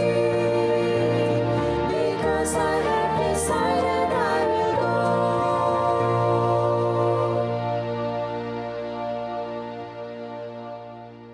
Selamat Sabat, kita berjumpa lagi dalam ibadah Hari Sabat Tuhan yang suci dan mulia ini. Izinkan saya untuk menyapa semua yang hadir dengan ucapan selamat tahun baru. Saya pikir ini belum terlambat saya mengucapkan selamat tahun baru oleh karena ini baru masuk pada bulan yang kedua. Saya yakin yang saya percaya, Tuhan selalu memberi yang terbaik dalam kehidupan kita semua. Sebelum kita lanjut dengan pembahasan firman Tuhan pada hari Sabat Tuhan yang suci dan mulia ini, mari kita tunduk kepala dan kita berdoa. Tuhan, kami siap mendengarkan firman-Mu pada Sabat ini. Urapi kami dengan urapan surga, amat terlebih hamba-Mu yang akan menyampaikan firman-Mu. Biarlah damai sejahtera-Mu dan kasih karunia-Mu akan menjadi bagian hidup kami, sehingga kami akan lebih dekat dengan Tuhan. Bersama-samalah dengan ibadah ini Bapa, hamba berdoa dalam nama Yesus Tuhan dan Juru Selamat kami. Amin. Di hari Sabat Tuhan yang suci dan mulia ini, saya memberi tema pembahasan pada acara khotbah ini adalah to be like Jesus. Atau dalam terjemahan bebas, menjadi seperti Yesus. Kenapa saya mengangkat tema ini menjadi renungan di awal tahun, walaupun ini pada bulan yang kedua, belum terlambat. Karena kita masih ada memiliki perjalanan kehidupan, masih mensisakan 10 bulan dalam perjalanan di tahun 2023. Menjadi seperti Yesus. Tuhan memiliki kerinduan kepada semua umatnya untuk menjadi seperti Dia. Untuk menjadi bagian dalam hidupnya. Di dalam Roma pasal yang ke-8, ayatnya yang ke-29, ayat yang sudah dibaca sebagai tema kita pada Sabat ini, saya mau mengulangi lagi. Dalam Roma pasal 8 ayat 29 berkata, sebab semua orang yang dipilihnya dari semula, mereka juga ditentukannya dari semula untuk menjadi serupa dengan gambar anaknya, supaya ia, anaknya itu, menjadi yang sulung di antara banyak saudara. Tuhan telah memilih saya dan saudara untuk menjadi bagian dalam rencana agung Allah. Allah telah memilih kita, bahkan telah menentukan saya dan saudara untuk menjadi bagian hidupnya. Dalam ayat ini Rasul Paulus berkata bahwa ia rindu kita menjadi segambar dengan anaknya. Segambar dengan anaknya. Ini adalah sesuatu hal yang istimewa. Yang istimewa dalam perjalanan kehidupan saya dan saudara. Itulah sebabnya semua orang butuh role model atau panutan untuk dicontohi dalam hidupnya. Saudara pernah mendengar kalimat-kalimat yang tenar ketika kita masih anak kecil. Kadangkala ada orang yang datang di rumah Anda ketika Anda masih kecil.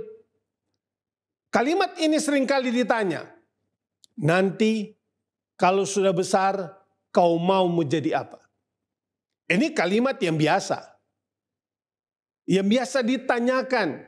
Kadang-kadang orang yang mau menanyakan ini hanya mau melihat ekspresi dari seorang anak ini. Dan kebanyakan jawaban yang mereka akan jawab dari dulu sampai sekarang hampir bersamaan. Saya mau jadi Superman atau saya mau jadi presiden. Ini kalimat-kalimat yang sering kita dengar. Kenapa mereka mengatakan bahwa saya mau jadi Superman? Kenapa mereka mengatakan bahwa saya mau jadi presiden? Oleh karena mereka sementara melihat pola anutan yang sementara dihidupkan oleh tokoh Superman itu, atau mereka melihat bagaimana kepemimpinan dari seorang presiden yang pada akhirnya mereka mau menjadi bagian hidupnya. Mereka mau mencontohi apa yang sementara mereka hidupkan. Dan itulah yang Tuhan katakan, bahwa ketika kita menjadi anak Allah, ketika kita menjadi umat Allah, Allah mau kita hidup sama seperti dirinya. Allah mau saya dan saudara menjadi seperti Yesus. Oleh karena itu adalah kerinduan Allah dalam kehidupan saya dan saudara. Kita sering kali mendengar dan malah menggunakan kalimat sebagai berikut di dalam doa saya dan saudara. Biarlah kita menjadi serupa dengan Kristus. Banyak di antara kita hanya mampu menyebutkan ini di dalam doa, tetapi kita tidak mengerti makna dari kalimat tersebut. Kita sama sekali tidak menghidupkan ucapan ini menjadi serupa dengan gambar Allah atau menjadi serupa seperti Kristus. Gampang diucapkan, tetapi sangat sulit untuk dihidupkan. Saudaraku, menjadi seperti Kristus adalah proses pertumbuhan yang panjang dan lambat. Tidak ada orang yang mau menjadi seperti Yesus, kehidupannya akan mudah. Tidak. Menjadi seperti Yesus memiliki proses pertumbuhan yang panjang. Tidak ada pertumbuhan rohani yang dapat dicapai dengan instan atau otomatis. Tidak ada. Tidak ada orang yang ketika mereka mengenal Yesus sebagai juru selamat pribadi mereka, maka kehidupan mereka akan naik dan naik sampai Yesus datang. Tidak ada. Yang terjadi adalah ketika kita menerima Yesus sebagai juru selamat pribadi, maka kehidupan saya dan saudara akan selalu ada pada naik turunnya kehidupan itu. Kehidupan saya dan saudara akan selalu berada kepada statistik garis naik turun kehidupan kita. Itulah sebabnya menjadi seperti Kristus memiliki proses pertumbuhan yang panjang dan lambat. Itu adalah pertumbuhan yang bertahap dan akan berlangsung selama sisa hidup saya dan saudara.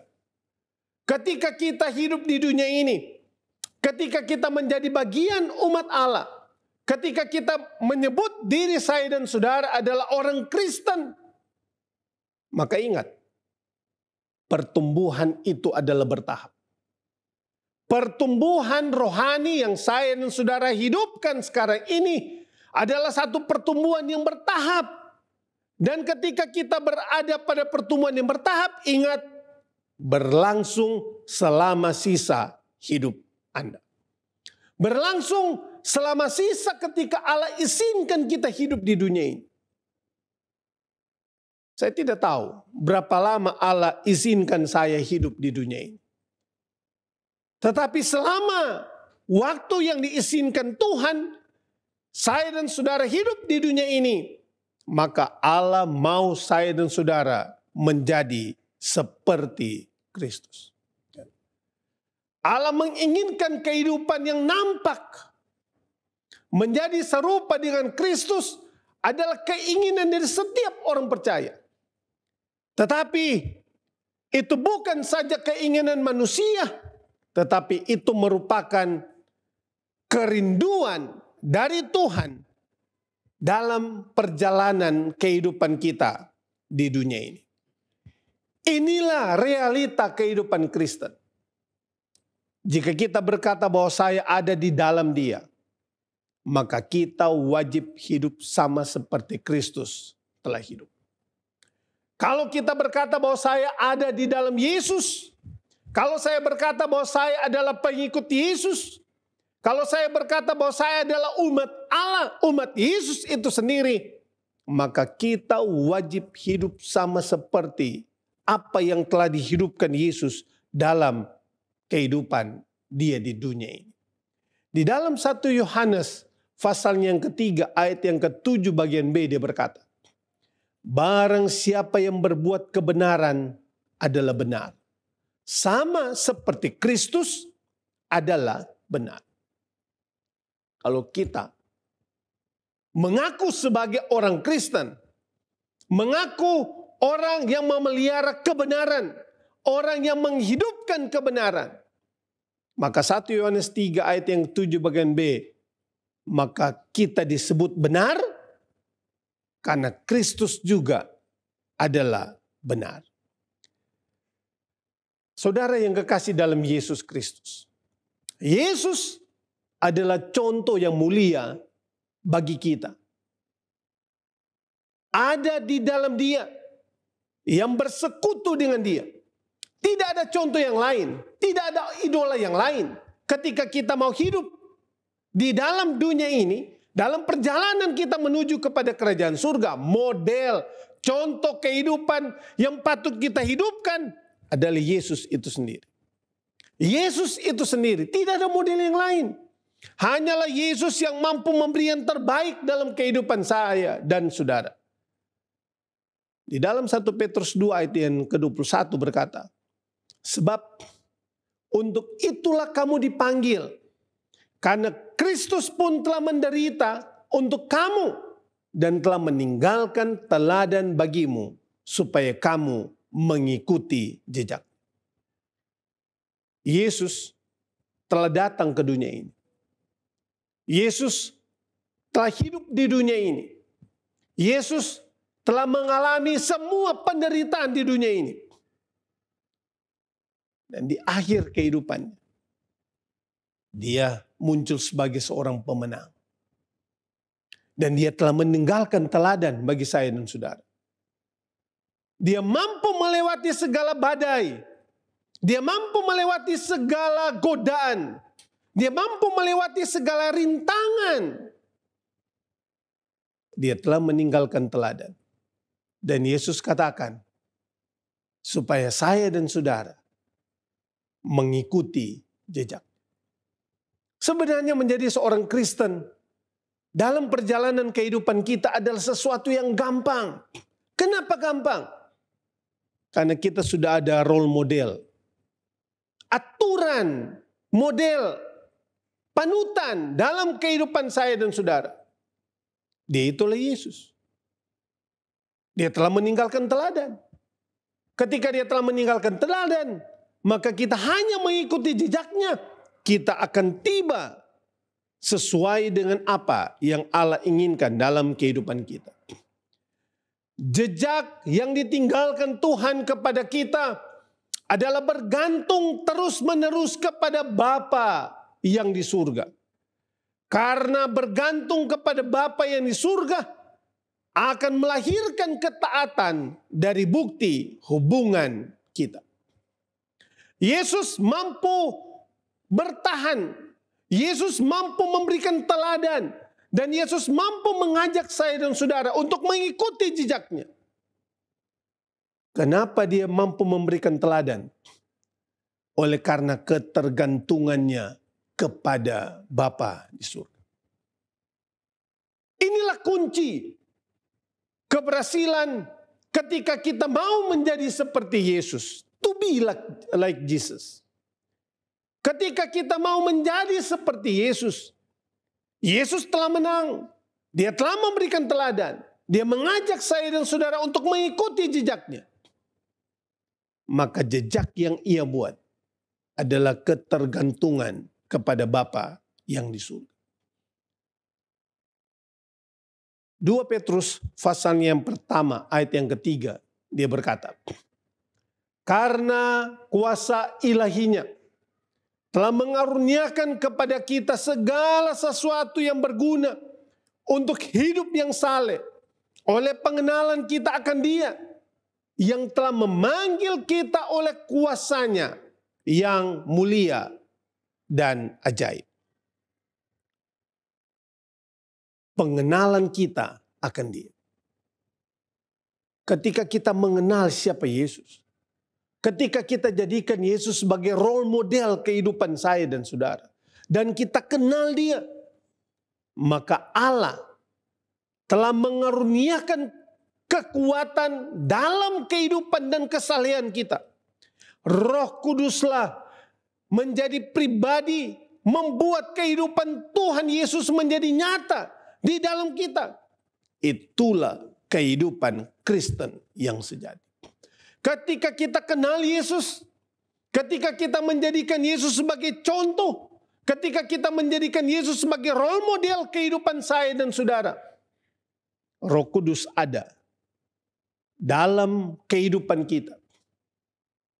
Menjadi pribadi yang menghidupkan kehidupan Yesus. Maka kehidupan itulah adalah kehidupan Kristen yang sejati di dalam hidup saya dan saudara. Orang, ketika kita menjadi Kristen, Allah memandang bahwa Dialah atau Tuhanlah yang akan menjadi pemilik semua hak dari kehidupan yang saya dan saudara hidupkan. Namun, terlalu sering Tuhan dinomor duakan dalam hidup saya dan saudara. Tetapi Allah tidak akan memainkan peran nomor 2 di dalam kehidupan kita. Allah memainkan peran unggulan yang pertama dalam kehidupan saya dan saudara. Allah memainkan hal yang penting di dalam hubungannya dengan saya dan saudara. Allah mau supaya saya dan saudara mengerti apa yang Ia inginkan dalam kehidupan kita. Ia harus menjadi yang pertama. Kalau kita menempatkan Yesus sebagai role model kehidupan saya dan saudara, kalau kita menjadikan Yesus sebagai pola anutan kehidupan saya dan saudara, jangan tempatkan Dia pada nomor 2, tapi tempatkanlah Dia pada yang pertama dalam kehidupan saya dan saudara. Ketika kita menempatkan Yesus pada kehidupan saya dan saudara, maka salah satu buku, Seri Membina jilid 5 halaman 240 dia berkata, saat kita menyerahkan diri kita kepada Kristus, hati kita dipersatukan kepada hatinya, kehendak kita dibenamkan dalam kehendaknya, pikiran kita menjadi satu dengan pikirannya, pikiran kita ditaklukkan kepadanya, kita menghidupkan kehidupannya. Itulah artinya dipakaikan dengan pakaian kebenaran.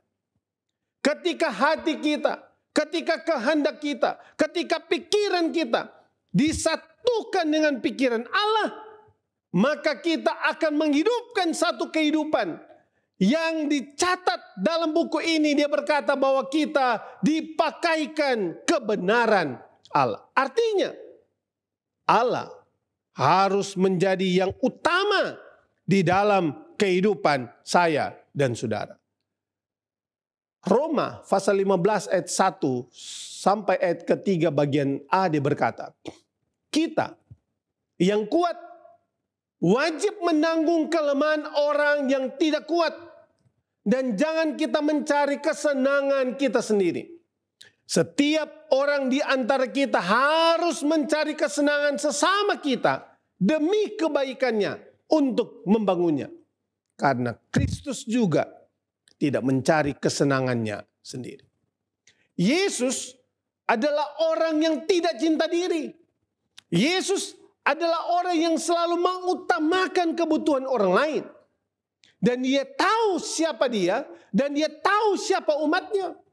Ketika saya dan saudara menjadikan Dia sebagai role model kehidupan kita, ketika kita menempatkan Yesus yang utama dalam kehidupan saya dan saudara, Yesus selalu memberi yang terbaik dalam kehidupan kita. Dia tidak pernah mencari kesenangannya sendiri. Yang Dia selalu utamakan adalah kesenangan dari umat Tuhan. Oh saudaraku, ini adalah pekabaran yang indah, yang perlu kita pikirkan dan perlu kita renungkan. Bukan saja sampai di situ, tetapi akan merubah pola hidup saya dan saudara untuk menjadikan Yesus yang utama dalam kehidupan dan perjalanan hidup saya dan saudara. Pertanyaan yang perlu kita renungkan adalah bagaimana menjadi seperti Kristus. Filipi pasal 2 ayat 6 sampai 7 dia berkata demikian.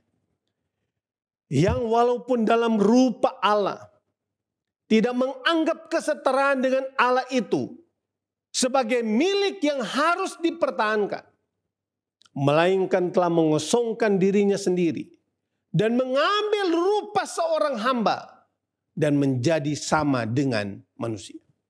Saudaraku, ini yang Allah buat. Ini yang Allah lakukan untuk menjadi seperti Yesus. Ketika Yesus datang ke dunia ini, dia telah mengosongkan dirinya dan menjadi mengambil rupa seorang hamba. Kalau saja Yesus cinta diri, kalau saja Yesus memikirkan dirinya sendiri, dia tidak akan lakukan itu. Dia tidak akan meninggalkan kesenangan di dalam kerajaan surga. Dan dia harus datang menderita. Tidak. Dia datang menderita. Dia mengosongkan dirinya. Dia ambil rupa seorang hamba. Seorang yang hina. Untuk apa? Untuk mendapatkan kemenangan yang sejati di dalam Tuhan. Dalam rumus matematika atau dalam bilangan, angka selalu dimulaikan dengan angka 0. 0, 1, 2, 3, 4, 5, 6, 7, 8, 9, 10, dan seterusnya. Dalam bilangan matematika, tidak pernah dimulai dengan angka 1. Selalu harus dimulai dengan 0. Untuk menjadi berguna, Anda harus mulai dengan 0. Kosongkan kehidupan saya dan saudara. Kenapa Allah mampu melewati segala badai? Kenapa Allah mampu melewati segala rintangan? Kenapa Allah mampu melewati segala cobaan ketika dia ada di dunia ini? Kenapa dia bisa menang? Oleh karena dia telah mengosongkan dirinya. Dia mengambil rupa seorang hamba. Dan dia menjadi menang. Saya dan saudara, kalau kita mau menang di dalam Yesus, saya dan saudara, kalau kita mau menang dalam segala usaha, apa yang kita kerjakan, dan harapan saudara, walaupun tahun ini, tahun 2023, adalah tahun penuh dengan tantangan. Para pakar ekonom berkata, tahun ini adalah tahun resesi terbesar. Akan banyak sekali kesusahan yang akan terjadi. Tetapi ketika kita mengambil rupa seperti Yesus, mengosongkan diri saya dan saudara, mengambil rupa seorang hamba, dan kita menyerahkan hidup kita, beban kita kepada Tuhan, menjadikan Tuhan yang nomor utama dalam kehidupan saya dan saudara, the number one dalam hidup saya dan saudara, maka akan ada keberhasilan demi keberhasilan yang dibuat oleh Allah karena Tuhan yang nampak dalam kehidupan saya dan saudara. Yesus Kristus adalah pribadi yang rendah hati. Dia datang ke dunia bukan untuk dilayani, tetapi untuk melayani. Orang yang rendah hati adalah orang yang tidak pernah memikirkan dirinya sendiri atau mencari pujian bagi dirinya sendiri.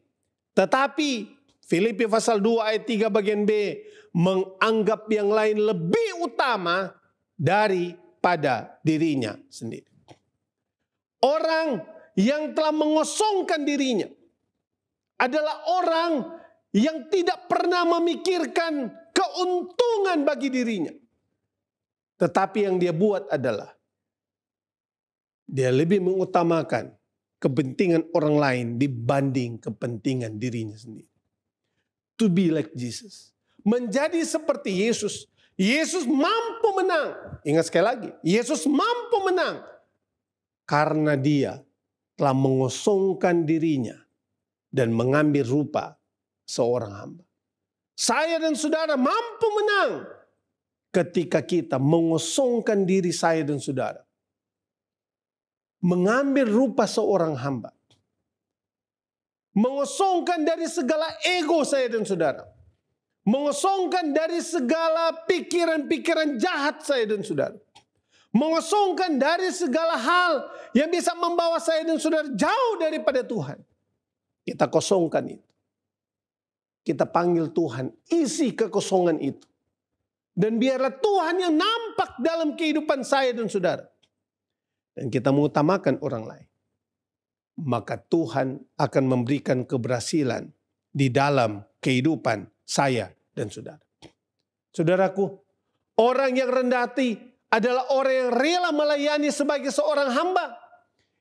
Inilah pernyataan Paulus.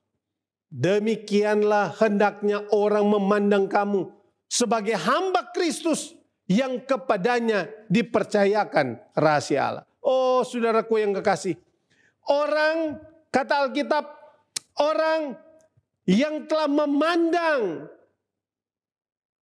sebagai orang hamba Allah, kepadanya dipercayakan rahasia Allah. Ketika kita menjadi seperti Yesus, kita dipercayakan rahasia Allah. Rahasia Allah tidak pernah diungkapkan kepada orang lain.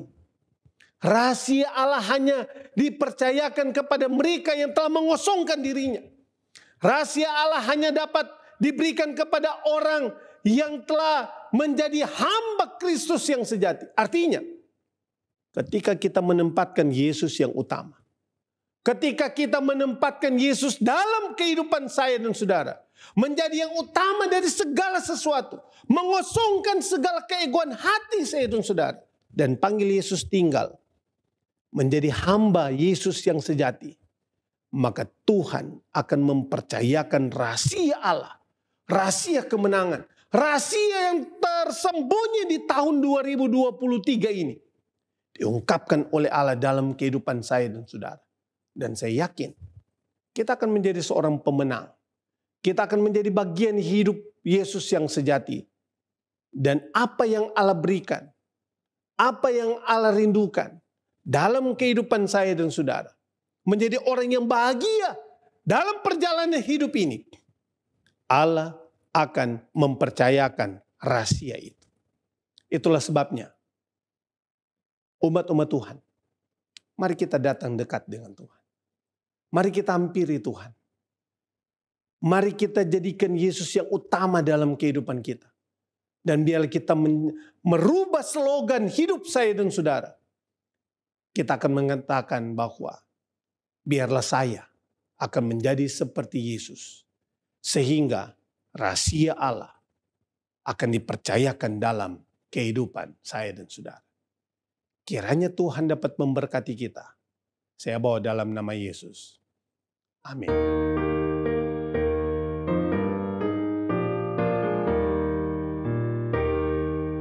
Masyurkanlah Yesus ke seluruh dunia dengan setia, bawa yang berduka, miskin, sakit, buta, agar disembuhkan oleh Yesus.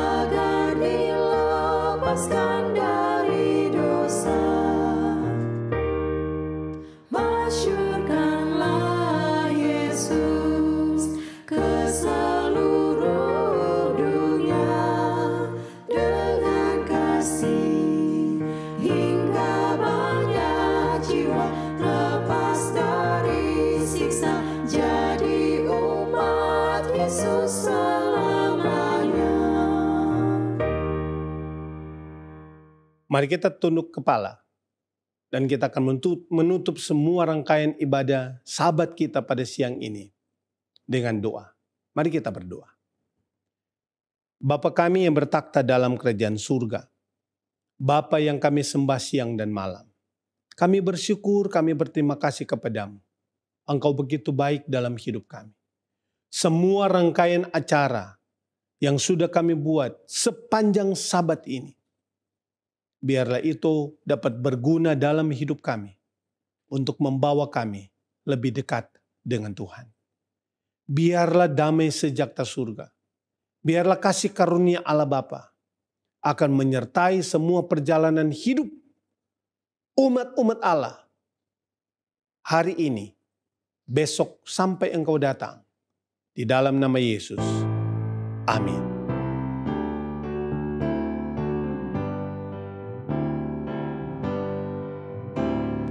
Kita memiliki pengharapan menyambut datangnya Tuhan. Iman kita hanya pada Kristus, dalam sabdanya yang kudus. Sekarang tiba waktunya, semua bangsa di dunia bangkit dan bersoraklah, haleluya, Dia Raja. Kita memiliki pengharapan menyambut datangnya Tuhan.